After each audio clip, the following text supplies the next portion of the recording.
Hey, all you people out there, this is Michelle. And this is Julie. Hi, Michelle. Hey, I still feel like I'm in New Year mode. I want to say like, Happy New Year. Here we are in 2024. I said it a few days ago and it was like, okay, it's too late in the season to already start. So yeah. Hey, there she's sitting over there kind of quiet, but some of you might remember our friend MB, who was here a few months back and did a really cool episode on elder abuse. And she's visiting the Seattle area today. Hi, MB. Happy New Year, girls. So yeah, to us, it's fine, right? Yeah. Happy New Year's totally fine. Right, yeah. It's so good to be here, and I brought all the cold weather with me. Oh my gosh. I didn't bring the snow, though. She did.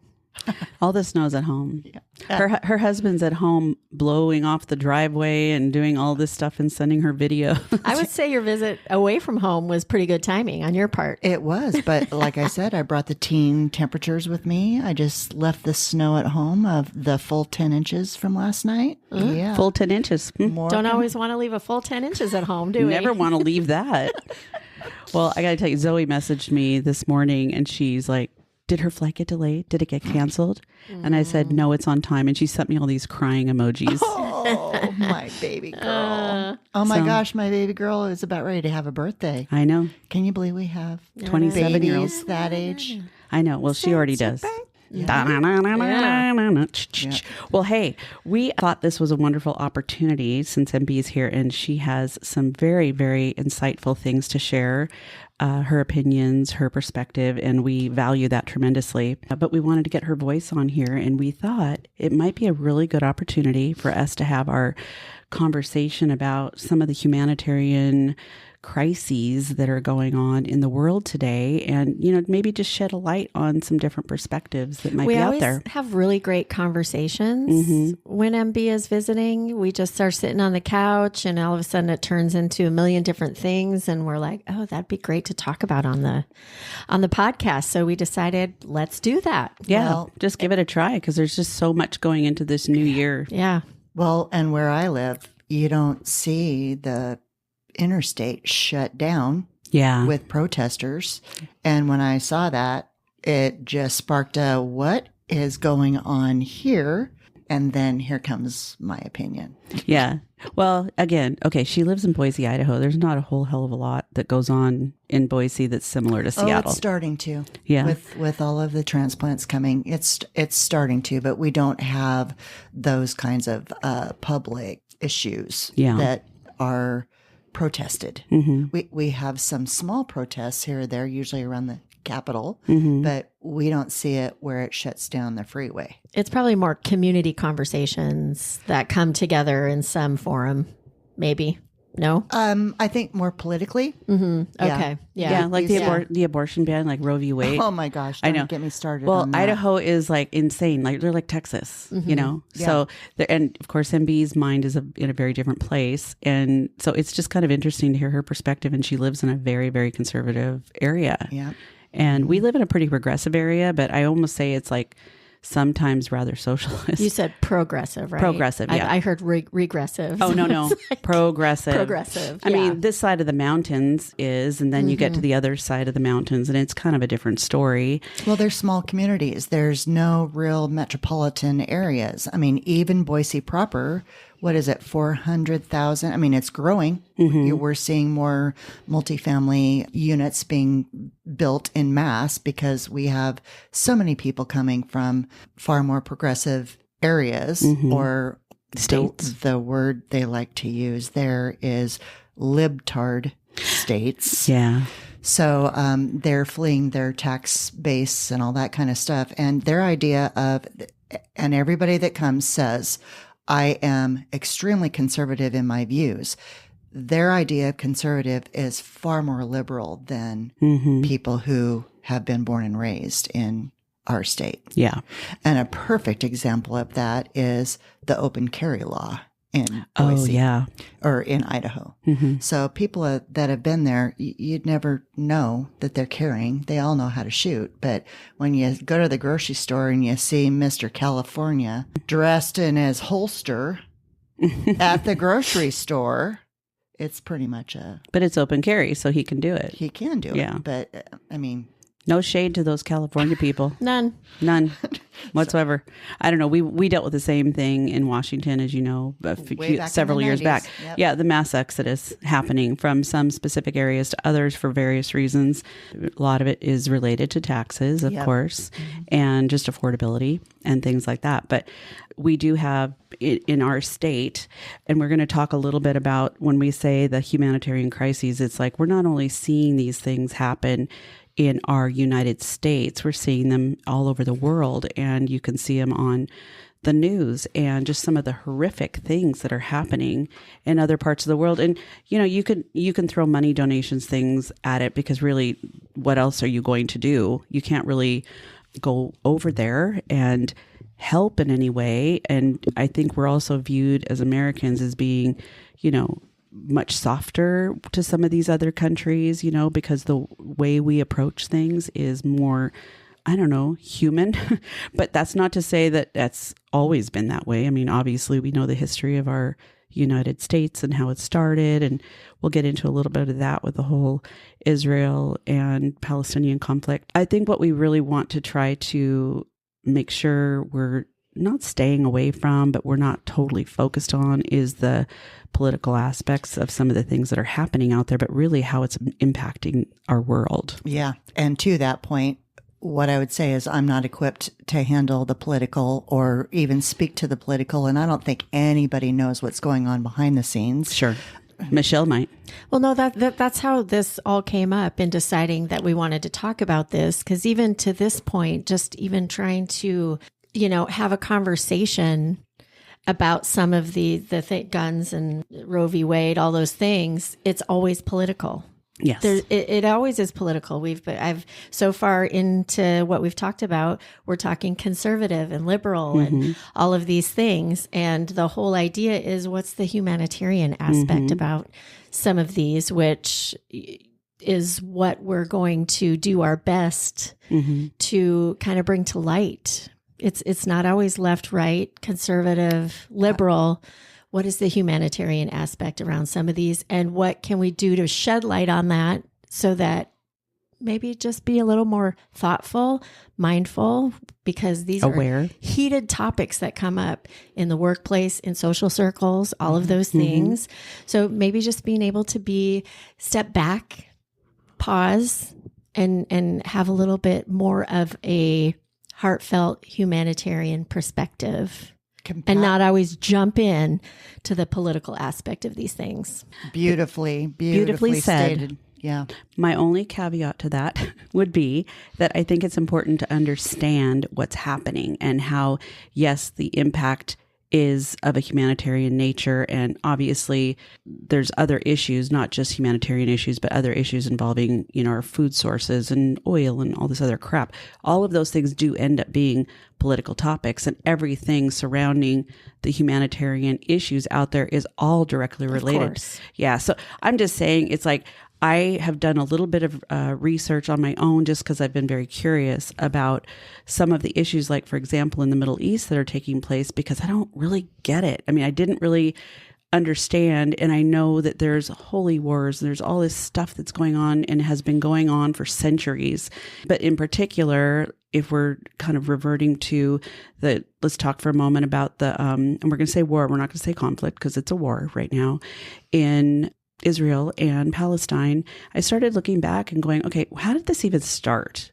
And I'm going to do very high level here. I'm not going to get into all these dates and stuff, but, you know, in the early 1900s and going into post-World War II, there were a lot of displaced Jews out there because of the horrific things that had been taking place, and they were ostracized and they were treated terribly. And theirs is a race that people in Europe and going into like World War II, et cetera, were trying to exterminate. So needless to say, there had to be some sort of neutral ground, right? So I don't recall who gave them the land, but I know we were involved from the United States perspective. But there was land that is a part of what used to be all Palestine that then became Israel. And if you look at these maps over the course of time from the beginning of the 1900s to today, you'll see that the Palestinian land has now become Israel land. I mean, a lot of it started out that way with a smaller portion and has grown exponentially over the years and the decades to be where now the Palestinian people are on the Gaza Strip in a very long and narrow strip of land with a huge population of millions of people. So there's a tremendous amount of poverty. There's a tremendous amount of just icky stuff happening right there, and also in Israel. So they fight, and there's these fights that have been going back and forth, and the effect on human life and the effect on just the atrocities and how they have impacted human beings is just absolutely heartbreaking. And it just any human being, heartbreaking. It's devastating. It's devastating. And the horror, some of these people over the last, we'll just talk about since October, how much of that has taken place just in this very short period of time. And so when you look at the Gaza Strip and you look at the Palestinian people, I've been kind of, honestly, you guys, kind of stepping back going, what has happened to the Palestinian people can kind of be paralleled to what happened in the United States when we had, Native Americans that were moved off of their land into smaller portions of land by settlers, and their rights were taken away, and disease was brought to them, and they have now been placed in sections in different states that are, quote, reservations or their particular land, when in reality all of it was. So that's the same thing. Obviously different countries, but same thing that's happening here. But if you look at the amount of land that has gone to the Israeli people, not saying that the Israeli people have done anything wrong in this regard, but the amount of land there, and then the amount of land that has gone towards the Palestinians, who now are in a position where their government is run by terrorists, essentially. And we've got Netanyahu running the other side. So going back to the conflict that has been going on for a long time, there was, just to bring everybody up to speed, a really horrific bombing and invasion that took place in October of this last year that Palestinians, Hamas in particular, it's just Hamas, their government and their whatever, went in and just butchered all of these people. And it was all done very suddenly. So you can kind of liken that to 9/11. And how it came out of nowhere. They weren't expecting it.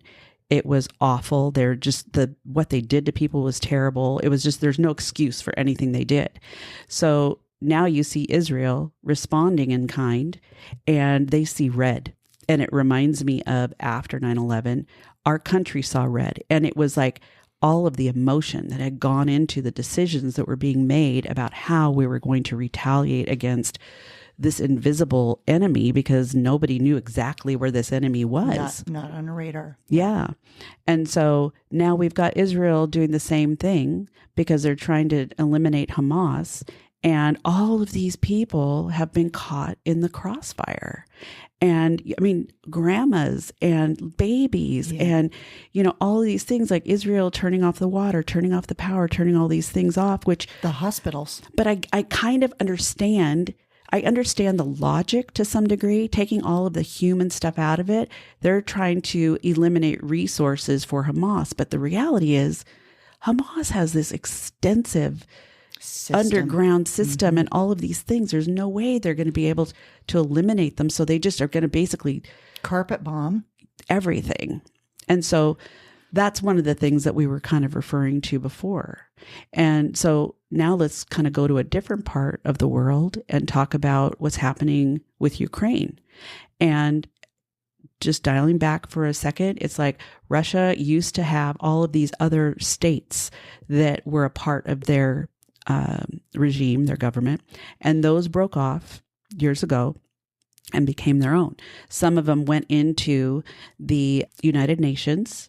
Most of them didn't. I don't think all of them did, but in particular, Ukraine has not. So because they're not a part of the United Nations, we as a United States are not technically allowed to assist them. Certainly not with boots on the ground, but we've been providing resources to them. And the bigger picture here, people, is if we don't do that and Ukraine falls, then what happens next? Every other of those states, those are all going to go next. And then we're going to start dealing with Poland, who's a part of the United Nations, and some of these others. And boy, does this look a lot like what happened back in the 40s, 30s, and 40s. And did we not learn anything? Yeah. Did we not learn anything to all of this? The United States is not the world's police. Mm-hmm. We're not. Yet we've played that role over and over and over. Because we're a superpower, or we're a perceived Yes. superpower. That's We're 'cause not we even saved the world after World War II. Yeah. But look at how long we waited to do that. And all the shit that happened, the 6 million Jews that died, and we just sat by and didn't do shit. Now, you got to remember, back then, there was no social media. There was communication by paper. There was phone and stuff. But the amount of information that was being shared was very prolonged in terms of how it got to people. So Yeah. I'm going to take that and go, okay, well, that could be why part of it was that we didn't get invested or involved. But we just flat out didn't get invested or involved until it hit us at Pearl Harbor with the Japanese bombing Pearl Harbor. So then we got in, then we were all in. And, you know, there were wars, portions of that war happening, all these different fronts, but that's what it took for us to get involved. Now, I don't know the logic behind that. I don't either. And to that point, though, that's the superpower. That's how we became elevated into that position.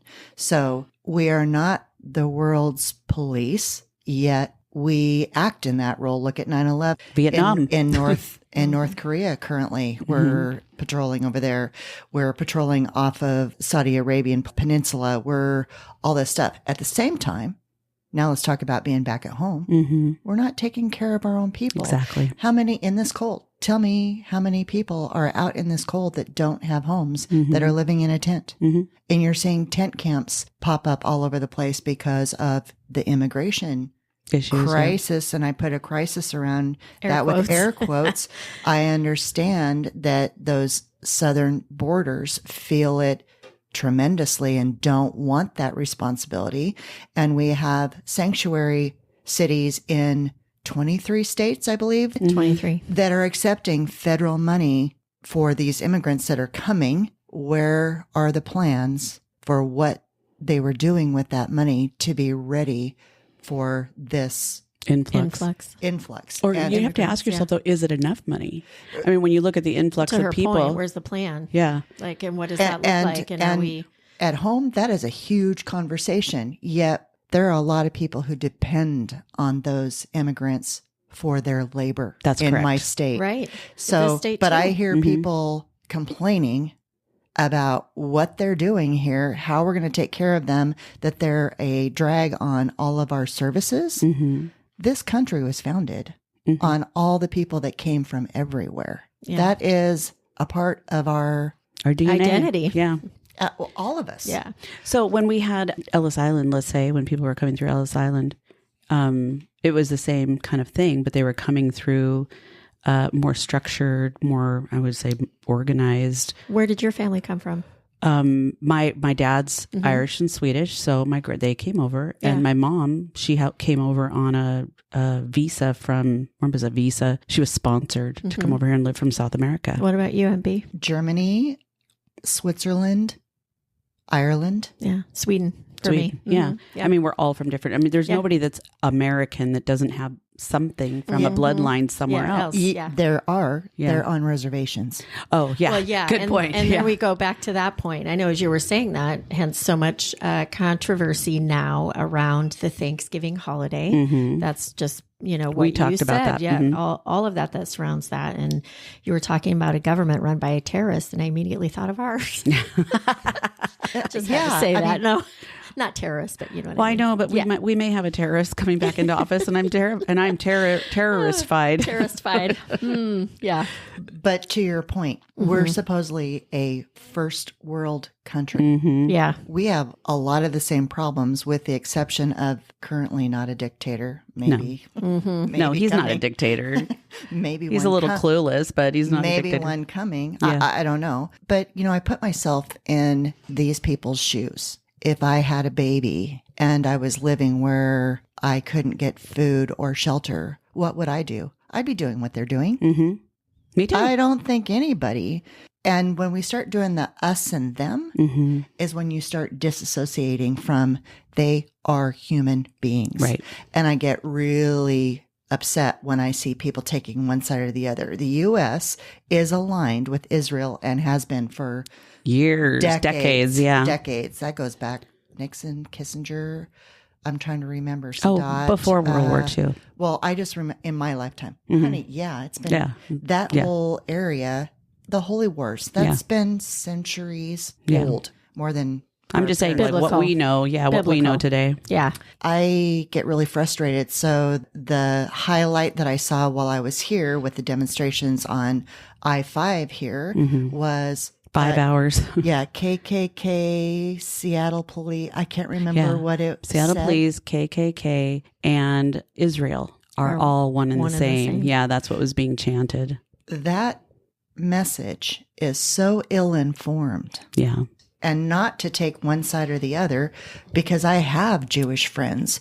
I have exposure to some Palestinian people that are coming to where we live. That is so ill-informed. Now, it may have enough shock value that it gets people out there to protest, but let's step back a little bit and look at the bigger picture. Right. These are women and children and somebody's sons, somebody's husbands, their grandmas, their moms.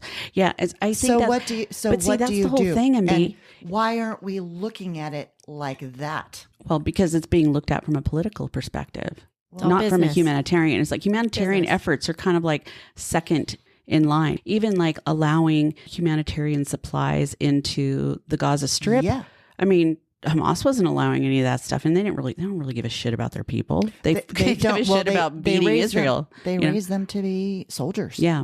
I mean, Well, and so those the bulk of people there are don't know any different. No. You cannot fault them for not knowing any different. So many facets to all of this. Because as I was listening to you, were talking about if you had a baby and you couldn't feed him, and in my mind, I'm like, there will be those that say, if you can't feed a child, don't have the child. Well, too late. The baby's already here. I know, so what do I do? I'm just saying, then that brings it a whole other into the women's health issues. Yeah. Like, maybe she didn't want to have the baby, but She lived had in to a have- state where she couldn't make a choice and Right. had to. There's just like so I many know. side streets. There are. There's And not just that's what one makes main- it kind of so yeah. complicated. Going back to the protesting that you were talking about, I don't know if it is the same in other places to the same degree. I know that just everybody, what she's referring to is there have been these pro-Palestinian protests that were taking place this past week in Seattle, and the group, and it wasn't it was a few hundred people, I think,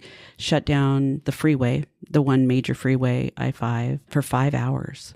And were allowed to continue shutting that down for 5 hours. Now, I was talking to my oldest, who's moving to Texas, and he was like, there's no way in hell that would have been allowed in Austin. There's just no way in hell that would have been allowed in Texas. And I'm like, well, he's probably right. It probably wouldn't have been.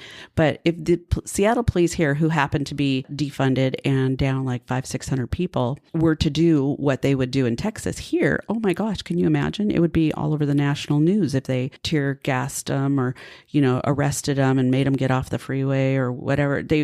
And I think there's something about the fact that they would be treated like or viewed as monsters that they just kind of don't do it. It's not that they're not wanting to do it. I think they're just being told that they can't. Now, I understand that, but at the same time, now look at the outrage that happened when Abbott put those big buoys across the river that would drown people. And there were a couple people that were drowned, but the federal government made them remove that. There was outrage over that. Huge buoys that turned. You could not get under them and you couldn't get over them without them dragging you under. Wow. And it was an area of, I believe, the Rio Grande where you were seeing a lot of people crossing because it was more shallow there and not as swift moving. So they put these buoys up that ran, I don't know, it wasn't a mile, but put these buoys up and there was outrage and they were forced to remove it from the DOJ.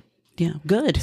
But it's like here we have like this black and white border state that's getting an influx of people who everybody thinks are all from Mexico. I don't think it really matters what state. Honduras, Venezuela. There's people coming from everywhere that are in desperate situations. So I get all that. Take the humanitarian stuff, just set it aside for 2 seconds. Now we've got this one state that's super conservative, really doesn't want to bring anybody else in. Hell, they wanted to like secede from the union themselves how many times? Right. And they just don't want anybody else here. I mean, there's multitudes, thousands of people coming in every day. And in all fairness to that state, where are they going to put all those people? Well, again, There's got to be a plan. There's no plan. Right. And that's where I'm going. There are 23 states that are accepting federal aid in the billions. I don't know what the total budget is, in the billions, accepting federal aid for their sanctuary cities. Where was the plan for accepting these people and knowing where to put them? In Seattle, you're seeing these huge encampments. Now, I'm not going to minimize that there's not mental health issues in some of those. That's a whole nother rabbit hole. Yeah, that is. But where was the plan? In New York City, you're seeing people come unhinged over a landmark hotel, the Roosevelt, being used to house some of these immigrants. Where was the plan? Well, you guys had the money. What was your plan? What were you going to do when they arrived? Well, that's the thing. It's like, I think that there was something that was put in place when 45 was in office, and I don't say his name because I just don't, 45. And that was removed. And so that's why this influx is happening to the same degree. But what was happening before was people were coming, they were being basically arrested, put in these in encampments, if you will. Their children are being separated from them and basically put in these freaking cages, and babies and little ones. I'm just like, what the fuck? What's wrong with these people? Yeah. Why are they thinking that's okay? I'm just beyond myself that would actually be an option in the United States in this day and age. Thank you. It's my point. Yeah. We are a first world country, and yet we think there's privilege, way too much privilege, working into some of these decisions about how we treat other human beings. Those encampments, how are they any different than in World War II? They're not. They're not. Just like they took the Japanese and put them in encampments in World War II because they were Japanese. You know, it's like everybody's bad because they're Japanese because they bombed us. That's such bullshit. But I want to know where these people are that are thinking logically and about the human toll. Where are our leaders? Well, they're not leading. Well, we have a bunch of people. Is the problem so monumental, so out there that nobody can get their hands around it because they're dealing with things in a more segregated fashion. You've got states handling everything a little bit differently. There's not a federal moratorium, if you will, on how things are going to be handled because everybody's allowed to handle things their own way. Are we where we're at with homelessness because so much of the federal money is going to immigration and not to our own people? Oh no, I think it's being pocketed. I'm just asking the question. I think we're talking humanitarian, and I'm just thinking of all of our own people on the streets. Thank you. Yeah. Yeah. Well, and we've got speaking about Washington, but there's plenty of states out there that have very similar problems, and we have thrown in this state so much money at the homeless issue. Yeah. Yet it seems to just move. It's like whack-a-mole, you know? You deal with one problem, another one pops up somewhere else. There's even more people.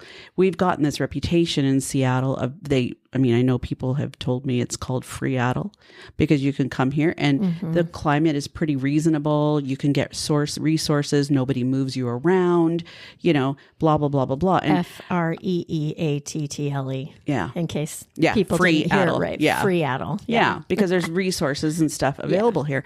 But then you have to go and look at, it's funny because I was having a conversation with my oldest about this. And when we were in Austin, we had just gone for a visit. It's like, it was so clean. There was not people like panhandling on the corners. There was none of that stuff. I mean, there was a small shelter that was downtown that had people that were coming out of it and stuff. When I was like, we drove by there, I'm like, oh, I feel more at home. I'm so immune to the things that I see. I'm so desensitized to seeing the people on the street going or on the corner going, well, I'm thinking to myself, it's like, he's probably making more money than I do because he's not paying taxes. I mean, they're literally thrown on the corner like from a bus and they take turns. We are just beginning to see that in southern Idaho. Yeah. Just beginning to see people panhandling and they're removed out of more affluent areas immediately. So I can't did you say you saw that in Austin? I can't even imagine. There was only one little area. There was no panhandling, zero. Never, didn't see it anywhere. But there was one area that was near the downtown corridor where that was where probably the services maybe were for the city. There was like a bridge area there. No tents, nothing like that. But you could tell that there were people that had probably come out of a shelter that had, because they empty them out in the morning kind of a thing. So, kudos to them for having a plan and having a place to put them that is humane so that they have at least some living situation. Well, they just don't have the same issues because people know that it's not something that's readily accepted or acknowledged there. The same question came up when I was in Mexico with the kids in November, right after Thanksgiving. And of course, I'm always wanting to find out all the tea, you know, in the States and what's going on there. And I'm so curious about these other cultures and how everybody lives, you know. And I feel like sometimes we just take for granted what we have. And I'm talking to this one Uber driver, actually. I just asked him, I was like, do you guys have like a homeless population here? And he's like, no. And I said, well, where do people go that don't have a family or, you know, don't have something, you know, to fall back on?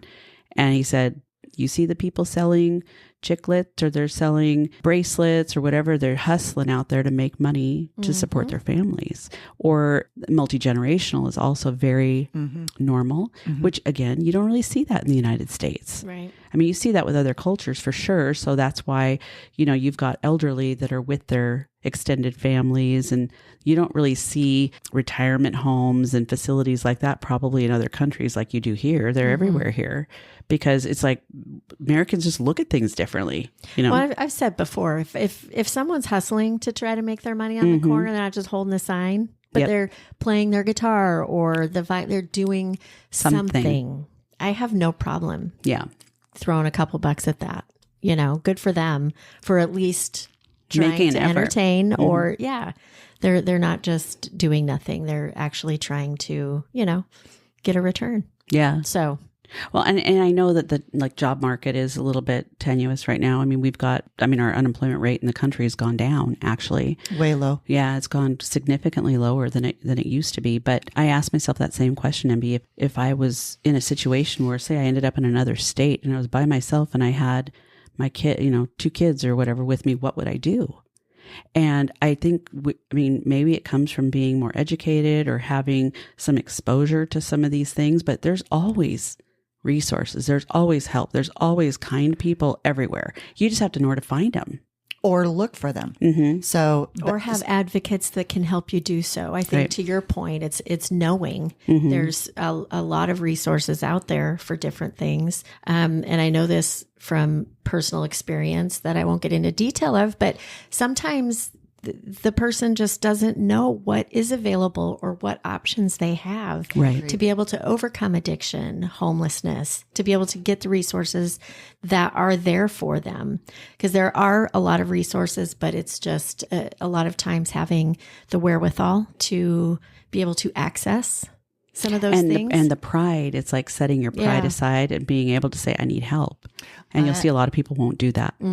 People here, but the people coming across the border are looking for anything.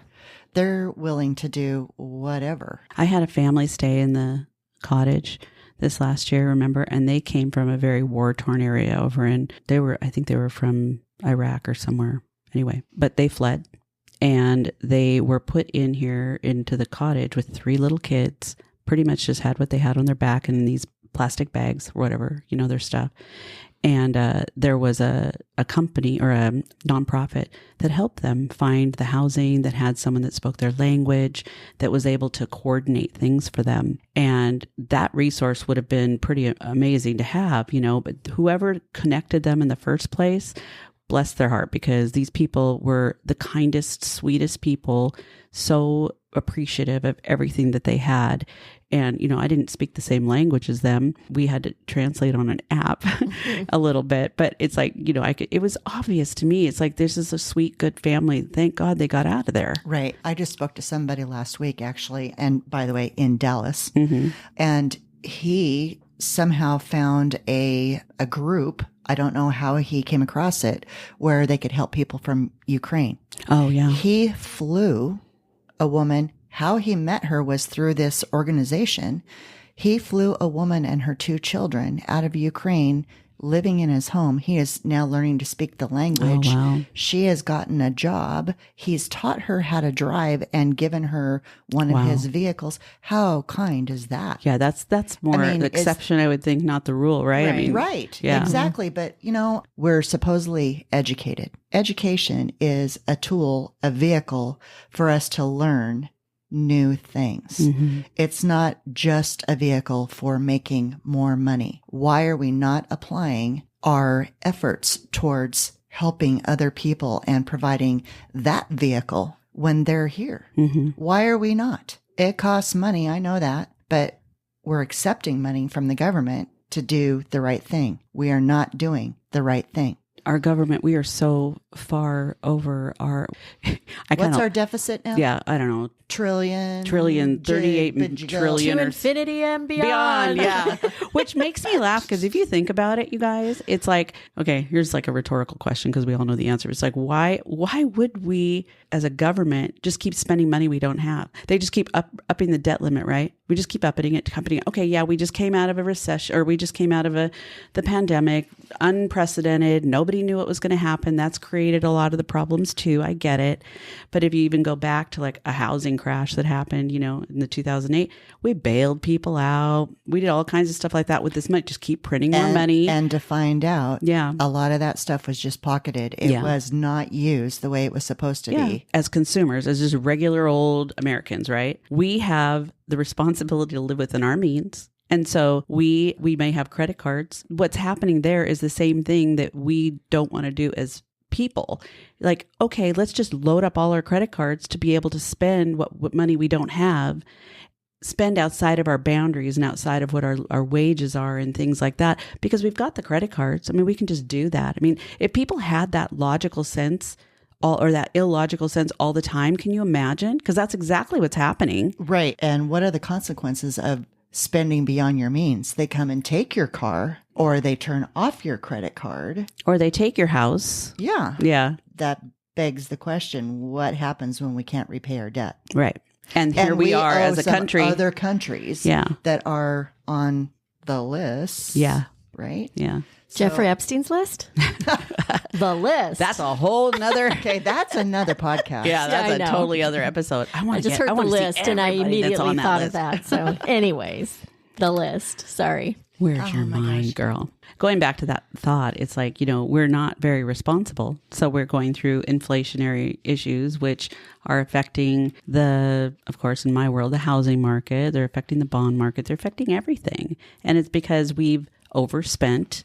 And, there's periods of time when we had to do that. I get it. We did have to do some of those things, or at least we thought we did, because people were out of work and were not able to take care of themselves. And these are all people they don't have a savings account. Maybe they don't, it was all done by like pay levels and things like that. Maybe they're living paycheck to paycheck. It's like they can't go without a job. I saw this meme the other day, video, and it's like checking in with the national deficit and the budget and, from the different branches of government, what's going on here. And they're like, well, we overspent, and they go into these just like billions of dollars amounts. And they're like, okay. And basically just poo-pooing it off like, okay, just informationally, the Navy speaks up and we lost this fighter jet. We don't know where it's at, but whatever, just ridiculous things that are going on and where the money goes in the government. And then somebody from the IRS branch pipes in and he's like, we tracked down this single mother in Alabama who owes $2.12. So we were, considering putting her in jail, which, I mean, you think about all that stuff, the billions of dollars and the government and all this stuff that we don't even know. And a lot of it that we don't necessarily even need. I mean, you think back when we vacated Iraq and that whole left frickin' disaster over there 20 years later and left everything. We left millions and billions of dollars in equipment. Well, who do you think got that equipment? Yeah. But and who paid for it? We paid for it. Right. They now have it. Right. And it's like they have fighters that are over there that are using American guns and everything else. It's crazy. So to your point about, is the problem so big that you just can't put your arms around it? Well, we've had problems like that in the past.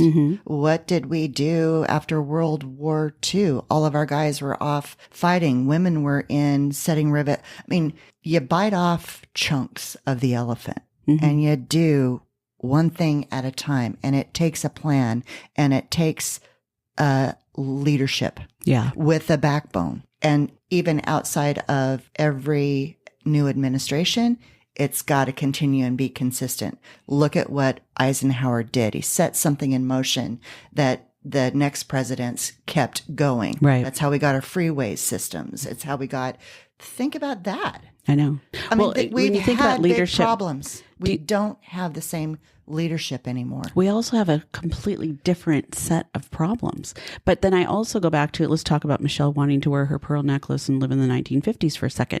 There was a time when things were so much simpler, and our country was 100% more united than it is now. Yeah. People had a common goal. Everybody's common goal was to beat the enemy, back around World War II. But, even after that, and you get into the Cold War and you're dealing with Russia and rah, rah, rah. I mean, all the same stuff that was happening around the world was happening kind of behind the scenes. Yeah. I would maintain that the average American didn't know the details of what was happening with the decision makers. No. And I think that's still the case. Then you kind of go into these other conflicts like Vietnam War. It's like, the amount of protesting and the amount of pushback that was taking place and how horrible our people were treated because they were drafted and went, or drafted and said, hell no, I'm not going. And is that unpatriotic? I mean, I step back and go, well, why would they go? They're just going to get murdered in a jungle somewhere for absolutely no reason. But then if you don't go, then you're you're a traitor and you don't support your country. And it's like, so which one is it? I mean, I'm an American. I mean, I'm proud to be an American, but it's like, you've got these stupid old white men that are making all these decisions. Thank you. We were talking about that on, what was it, Wednesday night when we were up so late. What are all these conflicts about? What are they accomplishing? They're about money. And power. Mm-hmm. They're not about anything that matters.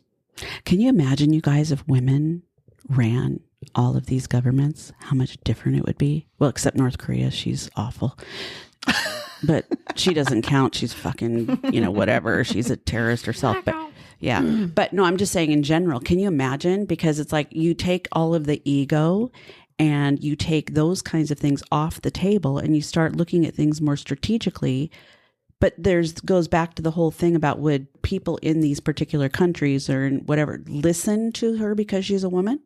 Or would she be surrounded by people, all men? And believe me, I'm not bashing men by any means. I think there's plenty of people out in this world that really want to do good, by the people that they support. But we're not really seeing a lot of that. And then the controversy and the amount of just hatred that we see out in the world is just beyond me. I just am beyond it. I cannot believe it. I think money and power changes people, male or female. Yeah. So I think maybe at the very beginning of a new female administration could look different, but you're still surrounded by people who want that influence, that pad your pockets. I mean, do not think for 1 second that does not go on. That absolutely goes on. Look at Clarence Thomas's wife. Yeah. It goes on behind the scenes. It's, Yeah, I'm not saying obviously that, but I think it would look different if we had more women making more decisions.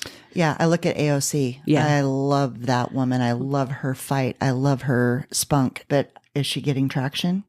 Well, she's getting traction with certain groups of people. Certain. Yeah. But is it enough to make a difference? No, not yet, I don't think. What do you think? She's one of like the 4 or 5 people. Yeah. Don't worry, I know who she is. Okay. I do know who she is. Extremely progressive to the point of being almost like viewed as a socialist. Yes. Not Shama Sawant kind of socialism, but she's very progressive. And I like her too. I mean, I really do. I love that she says what I'm thinking. Mm-hmm. That's what I like about her, because I'm on her wavelength, but it falls flat. Yeah. It falls like, just a woman shrieking. Well, it might be just that she has, like you said, she hasn't gotten the traction. It might be the delivery. It might, it's creating a little bit of a divide. Well, there's already such a divide out there, amongst the people in the United States. And you saw the bulk of that happening. Well, it was happening before this, but you really saw it during the pandemic, because the pandemic was happening. Yeah. We had an election cycle that was happening, and we had the BLM movement that was in high gear. Mm-hmm. And I think the BLM movement took on so much strength because of the pandemic and people having the time and the ability to get out there and really have a voice. Did you see in Texas, they have just recently legislated where you cannot teach diversity, equity, inclusion, and belonging in any college. Oh. That went into effect January 1st. They don't want people thinking freely. They think that textbooks, causes, everything's whitewashed. They think that causes protests and things that they just don't want to deal with. Free thinking. That's coming again.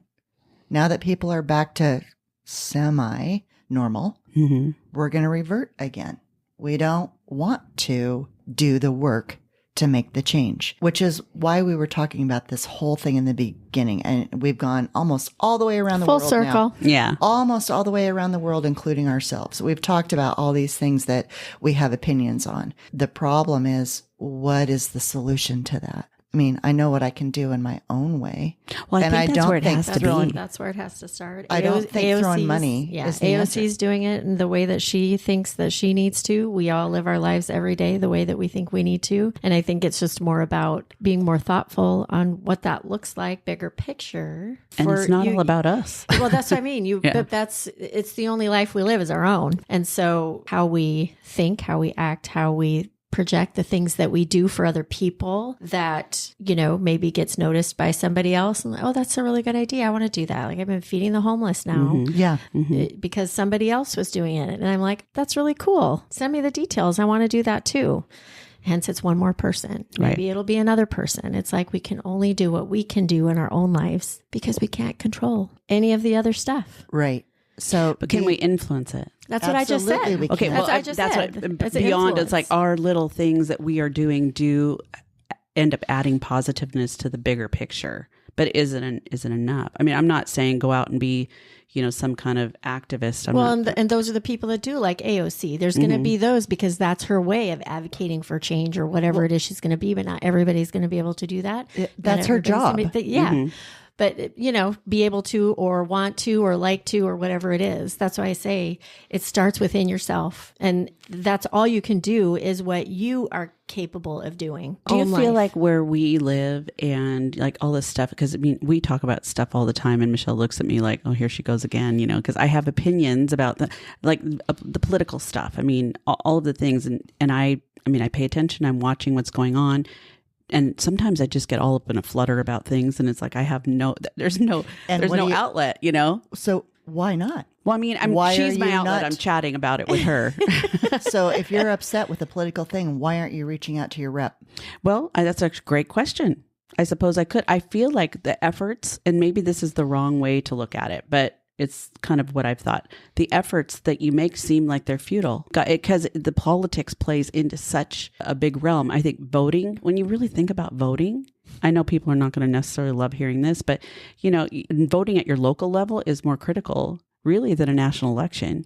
But the percentage of people that vote locally are much more limited. They're elderly. However, what I would say, the majority are elderly. What I would say is you're seeing the Gen Zs and the Gen X get involved. That's how BLM got as big as it was. And it really started, I believe, back with the Obama administration. When he was running, the way he reached out, he met them where they were. I mean, it was a whole new way of reaching his base and reaching people to hear what his platform and ideas were. Well, he's obviously going to be more cognizant of... And back to that, that's where we start. So when you get ticked off about some decision, let them know it. But in the meantime, I'm affecting my own community. So if I'm volunteering my time in a facility, if I'm volunteering my time at the food bank, if I'm donating food to the food bank, I don't care. And I have girlfriends that'd be like, cool, I got time to do that. I'll join you. So it's kind of back to what I was saying to you about the little things you can do. Yeah, you take off a bite of the elephant where you can. Because these guys way up here that are making all the decisions, I think that they are so detached from what's happening on the ground level that they don't know. Kind of like Nordstrom Corporate. Whenever they'd come into the stores, I'm like, you don't fucking know what you're talking about. No, they have no clue. You have no clue. You've been out of the store for way too long. We have these ideas and we implement them. In our head, they're supposed to be going so well, and you go to the store and they haven't even heard about it yet. Heard about it or tried to implement it. Yeah. And do you feel, though, sometimes it's like we're talking about just us in our own little worlds and societies? I feel like I've become kind of immune to things happening like in my backyard. Just like I see it and I'm like, yeah, I guess that's happening. I mean, you see the sex trafficking and prostitution on the road. Okay, it's so not far from our house, but it doesn't matter. You see this and you're looking at it and it's like, well, I guess it's just happening. I mean, I there's nothing you can really do about it. I've reported. Would you call the police? There aren't any police because they're down 600 people. And what are they going to do? Police are like a reactive resource. You know, it's like maybe dealing with the Johns before they even get to the girls. The girls are victims.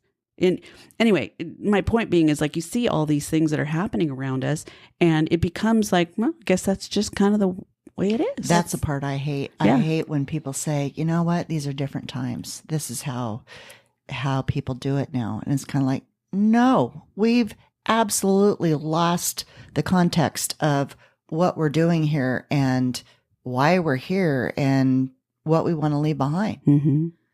Nope, that's just how they do it. Well, sorry, I still write thank you notes. Mm-hmm. I still say thank you. So do you think That's me with my pearls on, living in the 50s, Yep. right there. Yep. Sorry. Yeah. So it's like so do you think that's a generational thing, how we're thinking? Because when we talk if you talk to somebody who's 25, 30, would they think the same way? They look at it totally different. No, they don't. Because they don't need to write thank you notes. They They send a text. We're a whole other mindset. They send a text and think that that's adequate. Well, that's easy. Mm-hmm. You know, we talked about this the other night. Yeah. Easy is easy. Doing the hard work takes time and effort, and it makes you stop and rethink. You said mindfulness, intentionality. Yeah. You have to stop and catch yourself. It's like a habit. Right. You have to be doing that over and over and over to reinforce it. Mm-hmm. Yeah, it makes me crazy. And I do not buy that as a reason for why we don't do proper, thoughtful, kind things. I think that's partly why we have such rage in this country is because we can say things here that we would never say to somebody's face. Right. Yeah. People can be very cowardice On the phone. Hiding behind. Yeah. It's so easy. Mm-hmm. Easy to say whatever. Here. It just that's like so many things. When she says It's like here, in she's lifting up her phone. That's why I Just say her FYI. phone. Oh, Yeah. yeah. So, yeah, that's like with everything that has affected families, relationships, all of the things, social circles, And again, everything. politics. Yes, politics. All of The it. whole world works that way. We're detaching from that human. We live in different times now. She's like, bullshit. I just winked Yeah, at I her just only about- because she said, "Yeah." I just about need to- said bullshit. But I you don't guys, buy we it. are do. living. We are living in different times. Yeah. So it's like that doesn't mean we have to necessarily conform to all the things that are happening in our And we world. To your won't. point, We're from Yeah. a generation that will continue to be different, and I think at our age, we're seeing that evolution of life, being in our late 50s, and we are now our parents yeah. that they were when we were young, and they were in their late 50s. Well, they were detached. They were I living mean, in- my parents were detached. They were didn't- living in different times. They could say the same thing. My mom could say the same thing. She lived in different times. We're now saying the same thing as the generations move forward. We are now the ones living in we're coming from and live in a different time than our children do. And we're going to have that mindset. I'm with you, MB. I'm totally that way. I buy cards. I send letters. I do all of those things because there's more of a labor of love attached to that. And it's thoughtfulness, but I know exactly what you're saying. But do you And think that's going to die with our generation? Yes. yeah, I Yeah. do. It I will. do. It When already is. when I we're a found- dying breed. When I found letters that my parents had written, I came across the most lovely handwritten note in my mom's handwriting Yeah. that she wrote to my husband's parents Oh, Yeah. for hosting the rehearsal dinner at our wedding. yeah. And it's just It's history. It's family oh my history. gosh, it just warmed my heart. It was such a kind, thoughtful gesture. Yep. And it's about another person Mm-hmm. and saying thank you I mean, those are the human aspects of life that connect us. that connect us together, which, to bring this back again, I know we already talked about going full circle, but the humanitarian aspect of just living life right there is part of it. And yes, this in so many ways, it's dying. It's dying out. We're connected differently. I'm not saying people aren't connected. And my son, who's 23, it's completely different for him than The cougar whisperer. than it was for me. Oh, yeah. That's a whole other story. We were out the other night. Yeah. There was He's a cougar whisperer. older lady who let him know that she thought he was good looking. Yeah. Well, he is. And he's Yeah. like, I didn't know what to say. I just said thank you. He was adorable. That's the most words I've heard out of him all day. That's adorable. Yeah. Okay, so what you're talking about though is like that's I want to say next level. There's basic human kindness, basic human everything, and then the next level of that is we project how we appreciate. But we're talking about people when we're talking about humanitarian crises that can't even freaking feed their kid. Right. Again, these are extreme things, but I'm talking about not necessarily even just in our country, but in these countries today, right at this moment. There are these wonderful people that we'll never meet that are suffering like crazy. Mm-hmm. Then in our own country, it's happening too. You know, and I hate to be cynical, but I refuse to give money to these big, huge organizations. Oh, me too. Because I've learned what they do with it. They pay their people rather than having it trickle down to the actual intent of me giving money. Yeah, there's which overhead. was to put a meal on every one of these people's plate every day for a month. Yeah. So if that's the case, I might as well do it myself. So I do have a hard time with they say send money.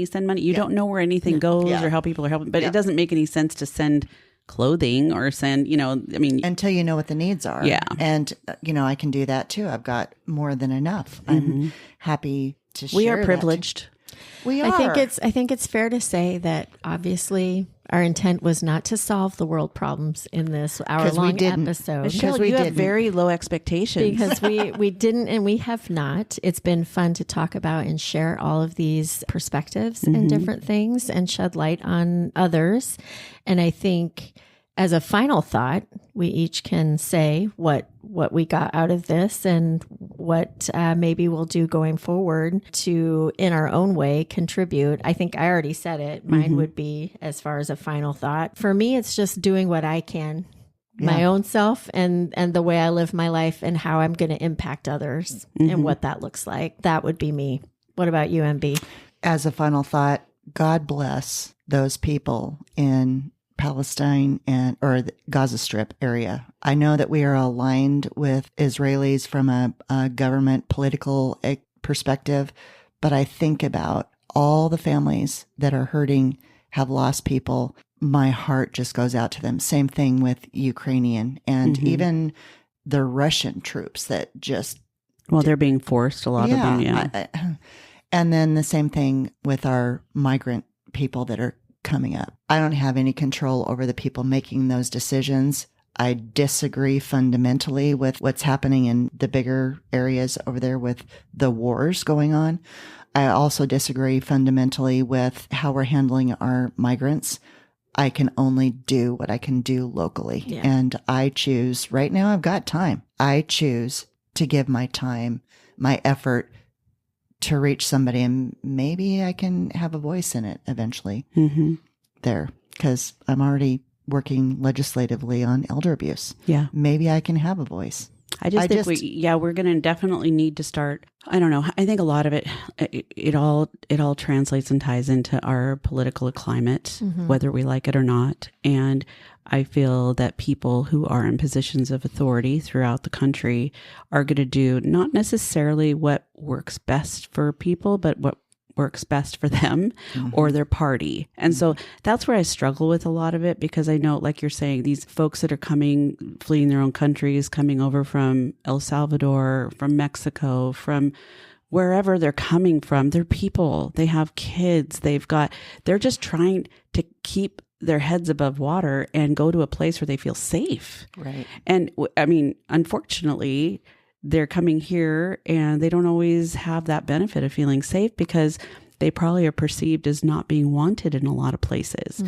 And the reason for not wanting them is because of the resources and the money and the space and all of that. I mean, the school systems and the hospital systems and all these things, it's like those are all things that are getting funded by whatever state's in there. So again, it all goes back to politics, because it's not gonna be something that's solved from a humanitarian aspect. I feel like the politics happens first, and that's where I get fired up about seeing photos or videos of these little kids, for example, in these detention centers away from their families. And we're all thinking it's okay. Like, hello, this is our country that's doing this shit. And how do we even fix that? I don't even know how to fix it. I refuse to participate in the divisive rhetoric. Yeah. Which is what I saw with the protests on I-5. That's a lot of frustrated people who are not necessarily well schooled on all aspects of what they're protesting. That's how I look at it. Or they're very one-sided in their view. They're no different. They're no different than any like right-handed or right-wing conservative from a left-wing liberal. They're all the same. I mean, they just have different points of view, but they all have their own point of view and they're not seeing things from another perspective. And that's the problem, is there's just too much divide. We need a third party. I think so too. We need a third party. This has gotten way too divisive. Yeah. There's no voice of reason. And this business of party over people, I'm sorry, I voted for you to speak for me. You're not speaking for me. You're speaking for your income. Well, and we don't have a lot of options coming up that are even... No, I agree with that. Even remotely like something I'm getting excited about. So anyway, in closing, it's like, to MB's point, my heart does go out to, the people who I believe are suffering. I believe that as a country, when you're looking at things in other parts of the country, Ukraine as an example, I think we have a moral responsibility to assist in any capacity that we can, because the bigger picture is so much more frightening. And, the U.S. is getting tired of this, tired of providing the money. At the same time, on the flip side, we don't have the money to provide. We're in debt so far ourselves. So it's kind of like we're trying to be the big man on campus buying drinks for everybody at the bar, and our credit card's maxed out, you know? So that was a really good that was a good analogy. Yeah. Anyway, I don't have any answers. I think what I really want to focus on from my perspective is, again, going back to, you guys have heard it before, my word for the year is intention, and really trying to focus my time intentionally on the things that I feel like I can impact, because it doesn't do any good to bitch from the cheap seats, because nobody can hear you. Right. And I can't wait to hear the comments that come out of this. Everybody's going to have one. Everybody's going to have an opinion on it. They're Nazis. Yeah. Well, yeah, it's kind of like, you liberal. I mean, I can already hear it. Like I said, the word at home is libtard. Yeah. Well, call me. Those are the same people that, probably have a picture of 45 framed and hanging in their living room.